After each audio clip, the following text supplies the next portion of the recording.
Coming up on KX News at noon, a slew of emergency vehicles respond to tragedy. Plus, a summer dog attack sparked new rules for pet owners. And elementary students rise up to help a furry friend who protects you.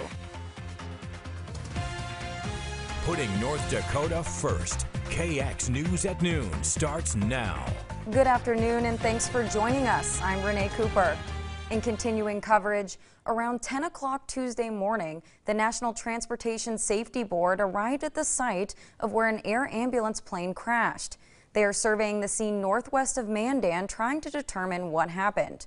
Morton County Sheriff Kyle Kirkmeyer says the investigation is ongoing, but once it's complete, they'll begin analyzing the parts of the plane they've been able to recover.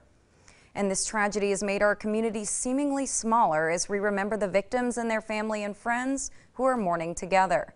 Chris Iverson was the paramedic on board. He worked for Jamestown Area Ambulance before coming to Bismarck Mandan in 2016. We sat down with members of the St. Alexius family who are close to Bonnie Cook. She was a NICU nurse for over 28 years and died on the way to help a baby in need. Her clinical supervisor calls Cook a champion of nurses and a fantastic motivator. She always had great ideas and suggestions when you were stuck on a problem. I would often summon Bonnie for her input, and it was very helpful. We don't have a photo of Todd Lasky. He was the pilot on the Cessna 441. In addition to flying, Lasky was the owner and mechanic at a small engine repair shop in Bismarck. This morning, more than 10 emergency vehicles passed through North Bismarck, but it wasn't to respond to a crisis. They processed down 26th Street in tribute to the first responders killed in that air ambulance crash Sunday night. Members of the North Dakota Highway Patrol, Metro Area Ambulance, Bismarck Fire and Rural Fire Departments, and Mandan Fire Department parked in front of the 26th Street Fire Department in remembrance of their fallen colleagues. And Governor Doug Burgum has directed all government agencies to fly the United States and North Dakota flags at half-staff today. He also encourages North Dakotans to do the same at their homes and at their businesses in honor of the air ambulance flight victims.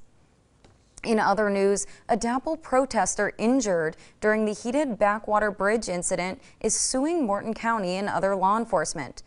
Sophia Wolonsky, whose forearm hand was severely damaged by an explosive device, is seeking damages in the millions. In court documents, Wolonsky says law enforcement threw a flashbang at her around 4 a.m. on November 21, 2016, after the protest had broken up.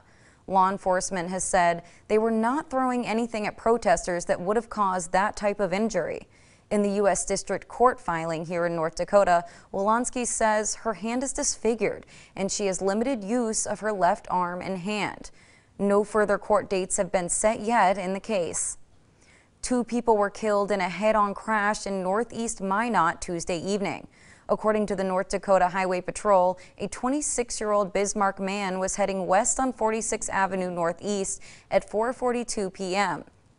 Witnesses say he attempted to pass another vehicle and crashed head-on into another truck, driven by a 61-year-old Surrey man.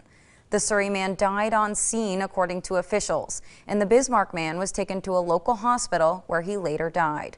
Neither of the men were wearing seatbelts. The crash remains under investigation. Intoxication management simply means caring for someone who's drunk. Law enforcement officers and hospital staff are calling this a huge issue in North Dakota.